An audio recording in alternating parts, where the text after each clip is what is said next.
Hi everybody, thank you so much for tuning into Drunk Opera History Messiah Edition with Boston Opera on Tap. Today I thought it would be a fun idea to give you guys some tips and tricks for some festive holiday cookie decorating. This is a great quarantine activity to do if you're with your family, or if you're getting drunk with your roommates on mulled wine and hot buttered rum, or if you're alone for the holidays and need something to pass the time while you're binge watching Netflix. Yeah, my shirt is it's two naughty reindeer engaging in adult activities. Let's do the cookies now. I have a couple different icing options here. This is just regular vanilla frosting from a jar that I made blue using some gel food coloring. We have the Big Daddy royal icing. Look at how thick and glossy and beautiful that is. This is the stuff that you'll usually see on gingerbread houses. It's made with confectioner's sugar, egg whites, and I put in a little cream of tartar as well. We also have, this is the same royal icing, but with a little bit of water. It has a little bit of a thinner texture. And this is what we'll use in decorating using a technique called flooding.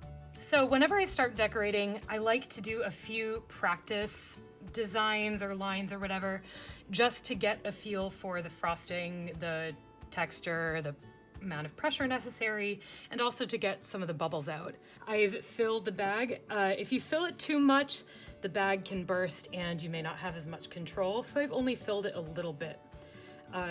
When you twist it, I have the twist stay in the webbing between my thumb and palm, kind of in between this knuckle and this knuckle. I don't know if you can see that, but kind of right here. So if I'm gonna do a straight line, I like to have a couple anchor points at either end of the line. So I'll start by squeezing, put it here for control, squeeze, and then I'll drag, press down, then I'll let go of the pressure and come back up.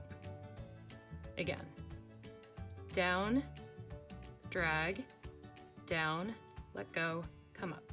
Same concept applies if you want to do some curly cues. Press down, lift, and try to keep consistent pressure. Next up, we're going to talk about flooding. Flooding is,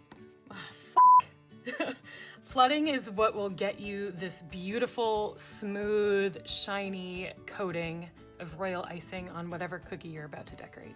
Using some of the piping techniques that we just talked about, you're gonna do a little anchor point and then carefully drag the icing around the border of the cookie. It just farted because there was an air pocket in it. Excuse you, piping bag. Wait for it to dry for just like a couple seconds, and then you can go in and fill it in like you're coloring a coloring book. And you can use a little more pressure this time.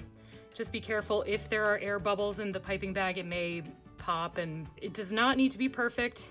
And then, while it's still wet, grab yourself a toothpick. If you see any bubbles, pop the bubbles. Just boop, boop, boop.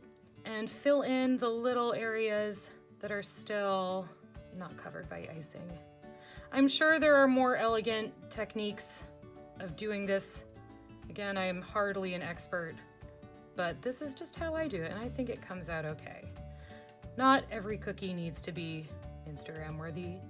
More than likely, someone is going to end up eating it, and voila, a flooded cookie.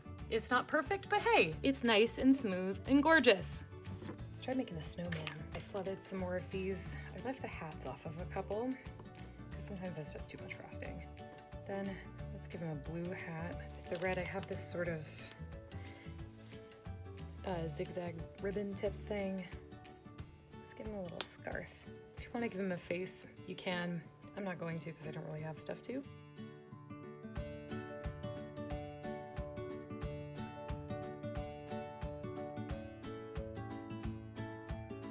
My assistant captain and I would like to thank you so much for tuning in. If you've enjoyed the show so far, please consider making a $15 donation, which will go to Opera on Tap artists, as well as to Rosie's Place, which was the first women's shelter in the United States. Thank you so much and happy holidays!